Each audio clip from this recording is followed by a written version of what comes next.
DNS Changer has changed and is now Ghost DNS.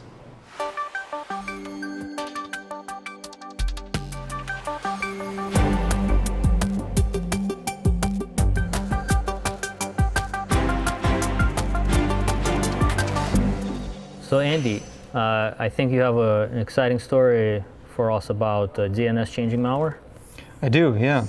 There's a great story, a great article about a new piece of malware, very similar to an older piece of malware that we've seen in the wild in 2016, a little earlier, called DNS Changer. Essentially what it does is it scans for IPs, for router IPs on the internet. It tries to brute force the passwords, the credentials to get in, or it bypasses the authentication altogether so that it can, or the way it does that actually is by changing the DNS configuration via an exploit. What's different about this one actually is that the security research company that discovered this actually found that this piece of malware actually has a couple new twists, so to speak, some new processes going on. So what Ghost DNS is it's comprised of 4 different parts. The most important part is the Change DNS part, and within that Change DNS module there are 4 smaller scripts that they each target different routers. Kind of the big thing about this is that we've got those sort of 4 modules, DNS Changer, but we've got the shell, the JS, and the PY, PHP. But that's actually part of a bigger malware campaign that this security research company has discovered.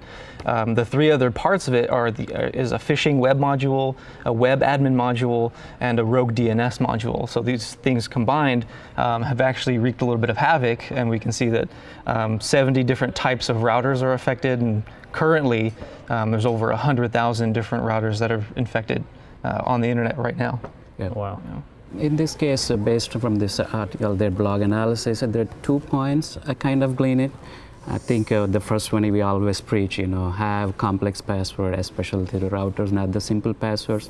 That was one of the primary ways they get into these routers. And the second is they're trying to exploit one exploit code.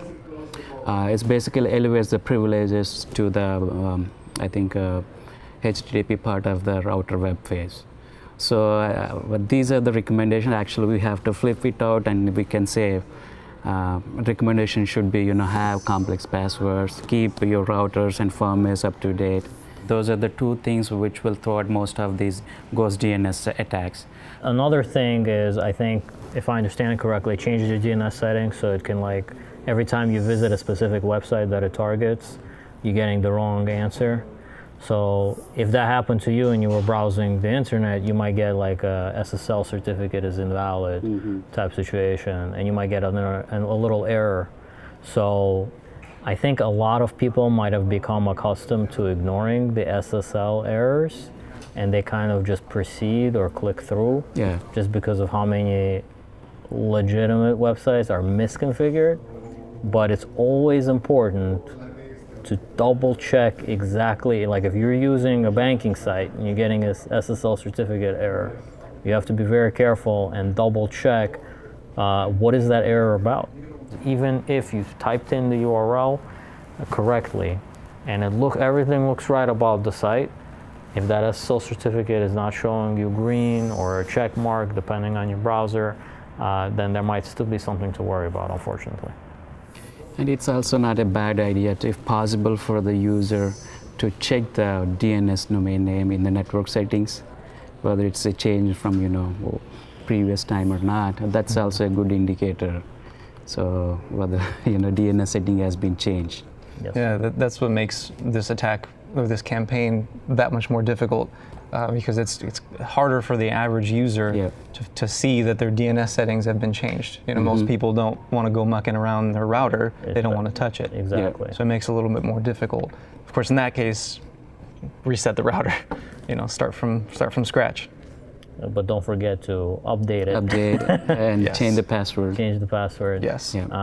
I found it interesting. I did a little bit of research on this as well and used the data we have access to. I found it interesting to see the types of industries that were targeted with the fake DNS results. The specific types of websites seem to fall in line with banking or financial type of fraud, which is also interesting. Always helps you to understand the motivation of the adversary. What are they trying to do with this botnet that they're building up? Every little bit helps out there. Yes. We need all the help to, basically secure the internet. Yes. Great story, Andy. Thanks. Thank you, Andy.